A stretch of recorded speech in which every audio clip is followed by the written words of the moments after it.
their kids to public parochial schools. Indiana lawmakers confronted by their constituents. Several recent town halls in our state turning contentious. And tonight, the man facing voters was Lieutenant Governor Micah Beckwith.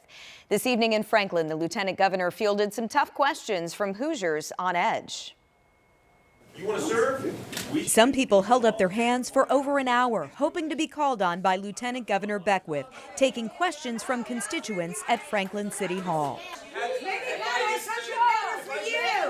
The room at full capacity with almost 100 people grilling Beckwith on various state issues and local issues, from education funding to a planned project on US 31. At one point, people in the crowd turned on each other. No, it's not. No, it's not. The state has no control. One of many issues discussed was a Facebook post on Beckwith's campaign page criticizing Center Grove Community Schools for an LGBTQ flag displayed in a classroom window of the high school. Logan Meyer, a Center Grove graduate, wanted to know how Beckwith and his colleagues will protect people in the LGBTQ community. I came in asking a very specific question that was kind of just relegated over. I really thought that, Lieutenant Governor Beckwith kind of just skimmed over the important parts and made his own point. It's a shame because, we, especially as a pastor, it's important that we all have inclusivity in our state. Just all it does is divide. I mean, we're not doing our students a service when we put political agendas or agendas that aren't strictly focused on just educating the basics of education in our kids' schools. And so what I want to see is the American flag and the state of Indiana flag, and that's it. I think a lot of this division then goes away.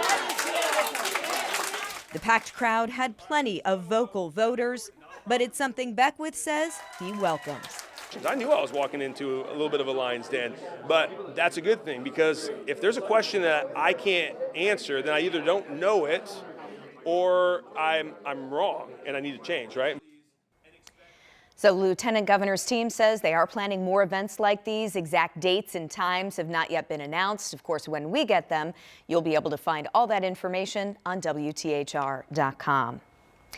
Tonight, we are also hearing from Congresswoman Victoria Spartz. She's hosted her own share of fiery town halls, one on Friday in Westfield, a second Saturday in Muncie. The crowd at the Westfield Town Hall was so large, they actually had to change venues. Spartz represents Indiana's 5th district. That's north of Indianapolis and stretches from Hamilton County to the Ohio border. Spartz tells CNN she doesn't think many of the people at those events actually live in her district. They wanted to make sure they get in, and the professional protesters, agitators, they do it in other places, that they get in first, that they can flood the room, that a lot of legitimate constituents couldn't even come. So a lot of them probably are constituents. We have a very diverse district, but they represent extreme left, not represent really the Indiana 5th district, because majority of people in my district don't want violence. Now, recently, we've seen Hoosiers hold meetings without their representatives. On Sunday, voters in Indiana's 4th congressional district gathered without Congressman Jim Baird. They say he never answered their invitation.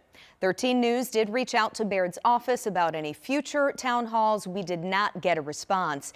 Meanwhile, Democrat Andre Carson has held a couple of town halls. We're told he has another one planned, but his office did not yet have a date set for that one.